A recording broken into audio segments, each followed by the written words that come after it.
সম্মানিত দিনী ভাই ও বোন, আজ আপনাদেরকে বিশেষ তিনটি দোয়ার কথা বলে দিব। রাতে ঘুমানোর পূর্বে এই তিনটি দোয়া মাত্র 21 বার পাঠ করে যদি ঘুমিয়ে যেতে পারেন, আপনার কপাল খুলে যাবে, ভাগ্য পরিবর্তন হয়ে যাবে, জীবনের সমস্ত গুনাহখাতা ক্ষমা হয়ে যাবে, সকল অভাব অনটন দুঃখ কষ্ট পেরেশানি বিপদ আপদ বালা মুসিবত সাথে সাথে দূর হয়ে যাবে। টাকা পয়সা ধন সম্পদ চতুর্দিক থেকে বৃষ্টির মতো আসতে থাকবে। আল্লাহ তাআলা এই আমলের বরকতে আপনাকে এমন এমন জায়গা থেকে রিজিক দান করিবেন যা আপনি কখনো কল্পনাও করতে পারবেন না। সুবহানাল্লাহ, আপনি অবাক হয়ে যাবেন, আশ্চর্য হয়ে যাবেন। সম্মানিত দিনী ভাই ও বোন আমার, অনেকেই তো আছেন অভাবগ্রস্ত, অনেকেই ঋণগ্রস্ত, লক্ষ লক্ষ কোটি কোটি টাকা ঋণ করে ফেলেছেন, অনেক চেষ্টা করেছেন কিন্তু কোনোভাবে ঋণ পরিশোধ হচ্ছে না। আমি বলবো রাতে ঘুমানোর পূর্বে একটু কষ্ট করে হলেও এই ছোট্ট ছোট্ট তিনটি দোয়া মাত্র 21 বার পাঠ করে ঘুমিয়ে যান। দেখুন আল্লাহ তাআলা আপনার ঘুম থেকে জাগ্রত হওয়ার পূর্বেই আপনাকে একটি সুসংবাদ দান করিবেন, আপনার সমস্ত ঋণ পরিশোধ করার ব্যবস্থা করে দিবেন। সুবহানাল্লাহ, অনেকেই আছেন যেই দিকেই যান শুধু ব্যর্থ হয়ে যান, ব্যবসা বাণিজ্য করেন, কামাই রুজি করেন কিন্তু কোনোভাবেই উন্নতি হচ্ছে না, দিন দিন ক্ষতির মধ্যে পড়ে যাচ্ছেন, আপনার লোকসান হয়ে যাচ্ছে। আমি বলবো এই ছোট্ট আমলটি করুন। এই আমলের বরকতে মহান আল্লাহ তাআলা এই দুনিয়ার প্রত্যেকটি জায়গায় প্রত্যেকটি কাজে আপনাকে পূর্ণ সফলতা ও উন্নতি দান করিবেন। সকল প্রকার ব্যর্থতা ও অবনতি থেকে নিজ কুদরতি হাতে হেফাজত করবেন। সুবহানাল্লাহ, অনেকেই চাকরি খুঁজছেন, চাকরির ব্যবস্থা হচ্ছে না। আমি বলবো এই ছোট্ট আমলটি করুন। মহান আল্লাহ তাআলা এই আমলের বরকতে অতি দ্রুত ভালো চাকরির ব্যবস্থা করে দিবেন। অনেকেই বিদেশ যেতে চান, ভালো ভিসা পান না। আমি বলবো এই ছোট্ট আমলটি করুন। এই আমলের বরকতে মহান আল্লাহ তাআলা আপনাকে উন্নত মানের ভালো ভিসার ব্যবস্থা করে দিবেন। অনেকেই আছেন যাদের সন্তানাদি হয় না, অনেক আমল করেছেন, অনেক দোয়া করেছেন, অনেক ডাক্তার কবিরাজ দেখিয়েছেন, বিভিন্ন রকমের চিকিৎসা নিয়েছেন কিন্তু কোনোভাবে সন্তান হচ্ছে না। আমি বলবো এই ছোট্ট আমলটি করুন।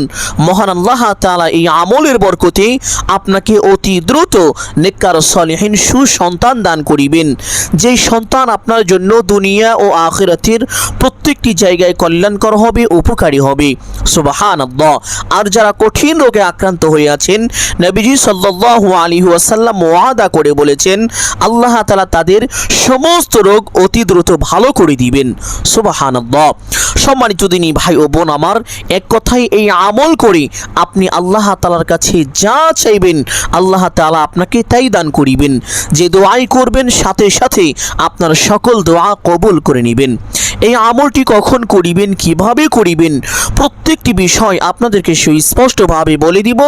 সকলেই গভীর মনোযোগ দিয়ে শুনবেন ইনশাআল্লাহ। এই আমলটি করার জন্য এশারের আজান হওয়ার সাথে সাথে উত্তম রূপে ওযু করবেন, অতঃপর একটি পবিত্র স্থানে চলে যাবেন। দিনী ভাই ও বাবারা, যারা প্রাপ্তবয়স্ক বালেগ পুরুষ মানুষ রয়েছেন তারা অবশ্যই মসজিদে গিয়ে জামাতের সাথে এশারের 4 রাকাত ফরজ নামাজ অবশ্যই আদায় করিবেন।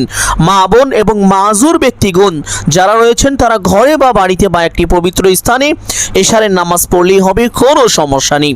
এশারের 4 রাকাত ফরজ নামাজ পড়ার পরে 2 রাকাত সুন্নতে মুআক্কাদা আছে, এই 2 রাকাত সুন্নতে মুআক্কাদা অবশ্যই পড়বেন। অতঃপর 3 রাকাত বিতরির নামাজ পড়া ওয়াজিব তথা আবশ্যক, বিতরির নামাজ অবশ্যই পড়বেন। বিতরির নামাজ যারা শেষ রাতে পড়েন তারা রেখে দিবেন, কোনো সমস্যা নেই। সম্মানিত দিনী ভাই বোন, 2 রাকাত সুন্নত নামাজ পড়ার পরে যারা বিতরির নামাজ পড়বেন, বিতরির নামাজ শেষ করে কমপক্ষে 2 রাকাত তাহাজ্জুদের নফল নামাজ পড়বেন। আর যারা বিতরির নামাজ শেষ রাতে পড়েন তারা 2 রাকাত সুন্নত নামাজ শেষ করে কমপক্ষে 2 রাকাত তাহাজ্জুদের নফল নামাজ পড়বেন, বিতরির নামাজ রেখে দিবেন, কোনো সমস্যা নেই। সম্মানিত দিনী ভাই বোন, এই নামাজটা কোথায় পড়বেন, কিভাবে পড়বেন আমি সঠিক নিয়মটি বলে দিচ্ছি। আপনারা চাইলে মসজিদে অথবা যে কোনো একটি পবিত্র স্থানে এই 2 রাকাত তাহাজ্জুদ নামাজ পড়তে পারেন, কোনো সমস্যা নেই। তবে আপনাদেরকে অনুরোধ করে বলবো যারা এই আমলটি করবেন এই 2 রাকাত নামাজ অবশ্যই আপনি আপনার পবিত্র ঘরের মধ্যে করবেন। যদি আপনার ঘরের মধ্যে এই 2 রাকাত নামাজ পড়তে পারেন তাহলে আল্লাহ তাআলা আপনার ওই ঘর থেকে সকল প্রকার আযাব গজব বালা মুসিবত বিপদ আপদ সাথে সাথে দূর করে দিবেন। সুবহান সুবহানাল্লাহ। এবং আল্লাহ তাআলা ওই ঘরের মধ্যে অজস্রভাবে বৃষ্টির মতো রহমত নাজিল করবেন। এই জন্য সম্মানিত দিনী ভাই বোন, সর্বোচ্চ চেষ্টা করবেন এই 2 রাকাত নামাজ আপনি আপনার পবিত্র ঘরের মধ্যে আদায় করার জন্য। এই 2 রাকাত নামাজ শেষ করে সে স্থানে বসে সর্বপ্রথম একটি ছোট্ট ইস্তেগফার পাঠ করিবেন। এই ইস্তেগফারের ব্যাপারে পবিত্র হাদিসের মধ্যে এসেছে। হাদিসটি বর্ণনা করেছেন আল্লাহ নবী সাল্লাল্লাহু আলাইহি ওয়াসাল্লামের আপন চাচাতো ভাই হযরত আব্দুল্লাহ ইবনে আব্বাস রাদিয়াল্লাহু তাআলা আনহু। তিনি বলেন, আল্লাহ নবী সাল্লাল্লাহু আলাইহি ওয়াসাল্লাম বলেছেন, যেই ব্যক্তি দুনিয়ায় এই ইস্তেগফারটি বেশি বেশি পাঠ করে, মহান আল্লাহ তাআলা তার গুনাহ খাতা মোচন করে থাকেন। তার সকল অভাব অনটন, দুঃখ কষ্ট পেরেশানি, বিপদ আপদ বালা মুসিবত দূর করে দেন এবং আল্লাহ তাআলা তাকে এমন এমন জায়গা থেকে রিজিক দান করেন যা সে কখনো কল্পনাও করতে পারেনি। সুবহানাল্লাহ। সম্মানিত দিনী ভাই ও বোন আমার, আপনি যদি আল্লাহ তাআলার পক্ষ থেকে অকল্পনীয়ভাবে বৃষ্টির মতো রিজিক পেতে চান, তাহলে অবশ্যই উঠতে বসতে চলতে ফিরতে যখনই সময় পাবেন এই ছোট্ট ইস্তেগফারটি বেশি বেশি পাঠ করিবেন। ইস্তেগফারটি হলো আস্তাগফিরুল্লাহাল্লাযী লা ইলাহা ইল্লা হুয়াল হাইয়ুল কাইয়্যুম ওয়া আতুবু ইলাইহি। ইস্তেগফারটি আমলের সময় কমপক্ষে 21 বার পাঠ করিবেন। যদি এই ইস্তেগফারটি পাঠ করা কষ্ট হয়ে যায়, তাহলে ছোট্ট ইস্তেগফার আস্তাগফিরুল্লাহ জীবনের সমস্ত গুনাহের কথা স্মরণ করে আল্লাহ তাআলা দরবারে লজ্জিত ও অনুতপ্ত হয়ে ক্ষমার আশায় একমাত্র আল্লাহকে সন্তুষ্টি করার উদ্দেশ্যে 21 বার পাঠ করিবেন। ইস্তেগফারটি পাঠ করা শেষ করে একটি ছোট্ট দুরূদ পাঠ করিবেন। যেই দুরূদের ব্যাপারে কিতাবের মধ্যে এসেছে, এই দুরূদ হলো ধন সম্পদ লাভের দুরূদ। এই দুরূদ বেশি বেশি পাঠ করলে ধন সম্পদ বৃদ্ধি হয় এবং কেউ যদি নিয়মিত পাঠ করে তাহলে মহান আল্লাহ তাআলা তাকে অতি দ্রুত গুপ্ত ধনের সন্ধান দান করিবেন। সুবহানাল্লাহ। সম্মানিত দিনী ভাই ও বোন আমার, আপনি যদি জীবনে আল্লাহ তাআলার পক্ষ থেকে গুপ্ত ধনের সন্ধান পেতে চান, তাহলে নিয়মিত যত পারেন বেশি বেশি এই দুরূদটি পাঠ করিবেন। দুরূদটি হলো আল্লাহুম্মা সাল্লি আলা মুহাম্মাদিন আবদিকা ওয়া রাসূলিকা ওয়া আলাল মুমিনিনা ওয়াল মুমিনাতি ওয়াল মুসলিমিনা ওয়াল মুসলিমাতি। এই দুরূদটি যদি আপনি নিয়মিত বেশি বেশি পাঠ করেন, আল্লাহ তাআলা যদি আপনাকে গুপ্তধনের সন্ধান নাও দান করেন, তবুও আল্লাহ তাআলা আপনাকে এমন এমন উৎস থেকে রিজিক দান করিবেন, আপনার জীবনে কোনো অভাব অনটন কোনো সংকট থাকবে না ইনশাআল্লাহ। সম্মানিত দিনী ভাই বোন, তাহলে আমলের সময় ছোট্ট দুরূদটি কমপক্ষে 21 বার অবশ্যই পাঠ করিবেন। আর যদি এই দুরূদটি পাঠ করিতে না পারেন, তাহলে মহব্বতের সাথে এই ছোট্ট দুরূদ সাল্লাল্লাহু আলাইহি ওয়াসাল্লাম কমপক্ষে 21 বার পাঠ করিবেন। দুরূদটি পাঠ করা শেষ করে একটি বিশেষ দোয়া পাঠ করিবেন। এই দোয়ার ব্যাপারে পবিত্র হাদিসের মধ্যে এসেছে, একবার আল্লাহ নবী সাল্লাল্লাহু আলাইহি ওয়াসাল্লাম মসজিদে নববীর পাশের একটি রাস্তা দিয়ে যাচ্ছিলেন। যাওয়ার সময় দেখতে পারলেন মসজিদে নববীর মধ্যে একজন সাহাবী মনোমালিন্য হয়ে বসে আছেন, চেহারা মলিন করে কষ্ট ভরা হৃদয় নিয়ে বসে আছেন। নবীজি সাল্লাল্লাহু আলাইহি ওয়াসাল্লাম সাহাবীকে জিজ্ঞেস করলেন, ও সাহাবী, তুমি কি আবু উমামা?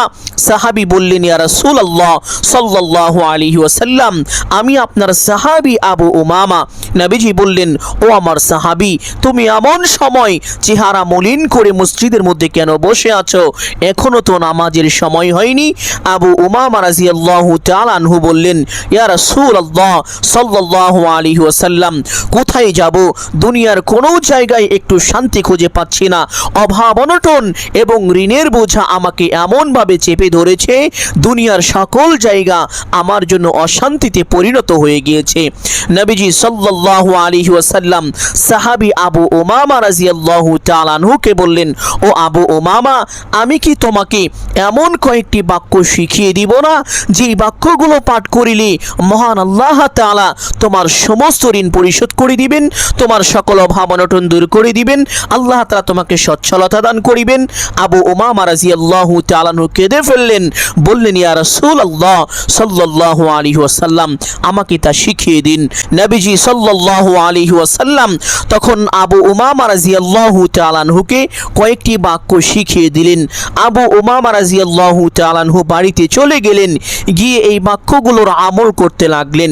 মহান আল্লাহ তাআলা অল্প কয়েকদিনের ভিতরে এই আমলের বরকতে হযরত আবু উমামা রাদিয়াল্লাহু তাআলা আনহুর সকল ঋণ পরিশোধ করার ব্যবস্থা করে দিলেন, তার সকল অভাব অনটন দূর করে দিলেন। এমনকি আবু উমামা রাদিয়াল্লাহু তাআলা আনহুকে আল্লাহ তাআলা এত ধন দৌলত দান করেছিলেন যে তার উপরে যাকাত পর্যন্ত ফরজ হয়ে গিয়েছিল। সুবহানাল্লাহ।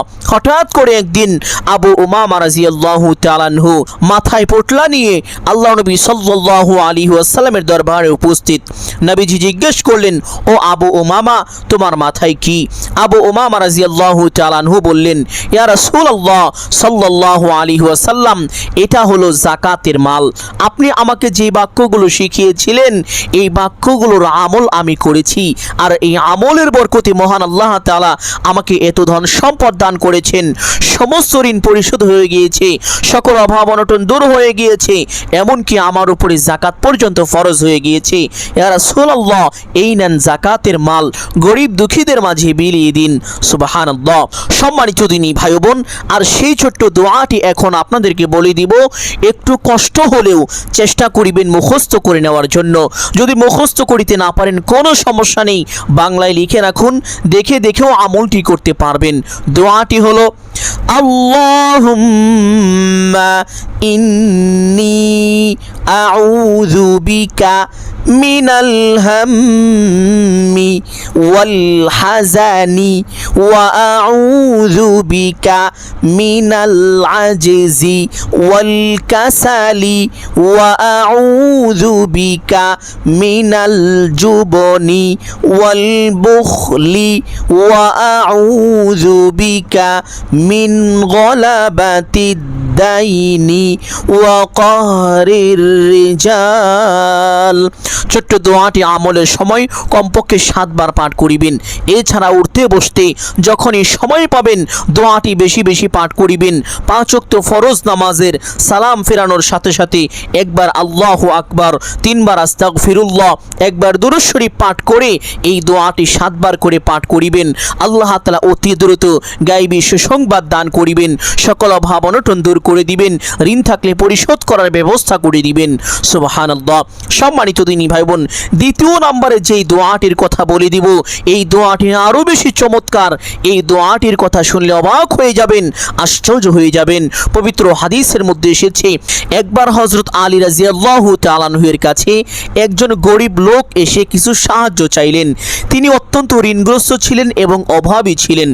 হযরত আলী রাদিয়াল্লাহু তাআলা আনহু তখন ওই ব্যক্তিকে বললেন, হে ভাই, আমি কি তোমাকে এমন কয়েকটি বাক্য শিখিয়ে দিব যা আল্লাহ নবী সাল্লাল্লাহু আলাইহি ওয়াসাল্লাম আমাকে শিখিয়েছিলেন, যেই বাক্যগুলো পাঠ করিলে তোমার ঋণের পরিমাণ যদি পাহাড় সমানও হয়ে থাকে তবুও মহান আল্লাহ তাআলা তোমার সমস্ত ঋণ পরিশোধ করে দিবেন। এমনকি তোমার ঋণ পরিশোধের দায়িত্ব আল্লাহ তাআলা নিজ হাতে নিয়ে নেবেন।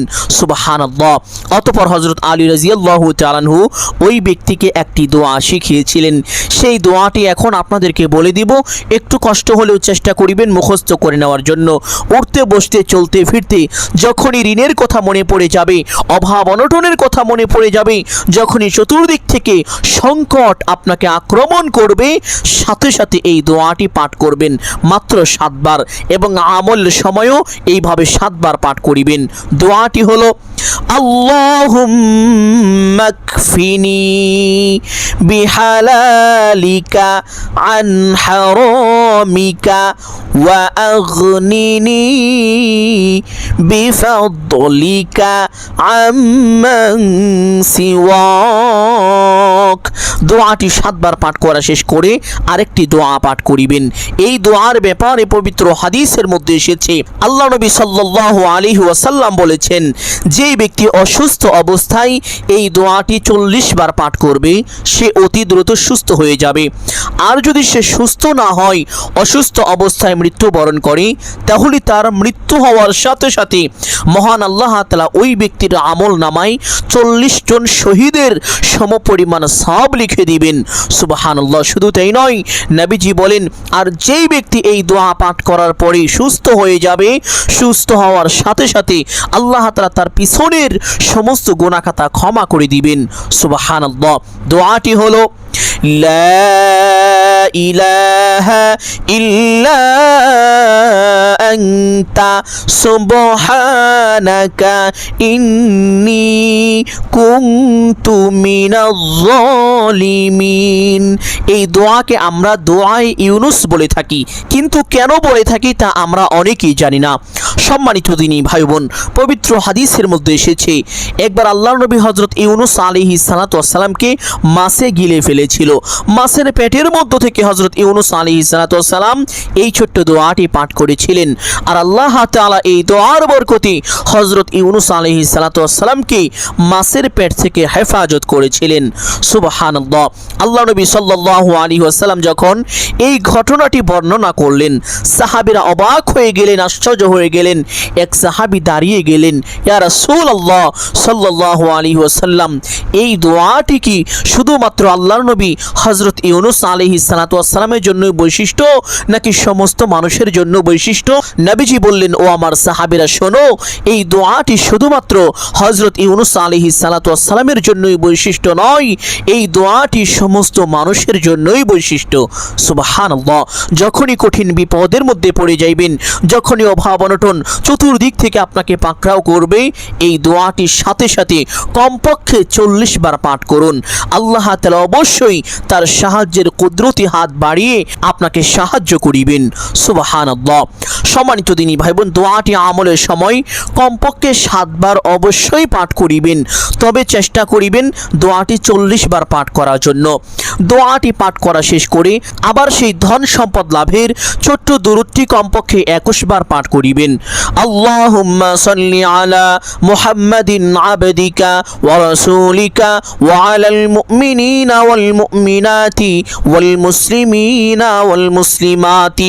দুরূদ পাঠ করা শেষ করে মোনাজাত করবেন, যা কিছু প্রয়োজন সমস্ত কিছু আল্লাহ তাআলার কাছে চাইবেন, 2 ফোঁটা চোখের পানি ছেড়ে দিবেন, আল্লাহ তাআলা আপনার দোয়া সাথে সাথে কবুল করে নেবেন। সুবহানাল্লাহ। এবং দোয়া শেষ করে অবশ্যই নবীজির উপরে একবার দুরূদ পাঠ করতে ভুলবেন না। নবীজি বলেন, যেই ব্যক্তি দোয়ার পূর্বে এবং পরে আমি রাসূলের উপরে দুরূদ পাঠ করে না, ওই ব্যক্তির দোয়া আসমান এবং জমিনের মধ্যবর্তী স্থানে ঝুলতে থাকে, তার দোয়া আসমানের উপরে উঠতে পারে না। নাউযুবিল্লাহ। সম্মানিত দিনী ভাই ও বোন আমার, আমি আশা করছি আজকের এই আমলটি আপনাদের সকলের জন্য অত্যন্ত গুরুত্বপূর্ণ এবং উপকারী ছিল। অতএব সকলকে বলবো সদকায়ে জারিয়ার উদ্দেশ্যে কমপক্ষে একটি হলেও শেয়ার করে দিবেন। যদি আলোচনাটি ভালো লাগে অবশ্যই ভিডিওতে একটি লাইক করবেন, কমেন্টে আমিন বলে দোয়ায় শরীক থাকবেন। যারা এই চ্যানেলের নতুন দর্শক রয়েছেন, চেষ্টা করবেন চ্যানেলটি সাবস্ক্রাইব করে রাখার জন্য। সকলের জন্য অন্তর থেকে দোয়া করি, আল্লাহ তাআলা সকলকে ভালো রাখুন, সুস্থ রাখুন, জানে মালে কামাই রুজি ব্যবসা বাণিজ্যে প্রচুর পরিমাণ উন্নতি ও বরকত দান করুন। সকলেই বলি আমিন সুম্মা আমিন। আসসালামু আলাইকুম ওয়া রাহমাতুল্লাহি ওয়া বারাকাতুহু।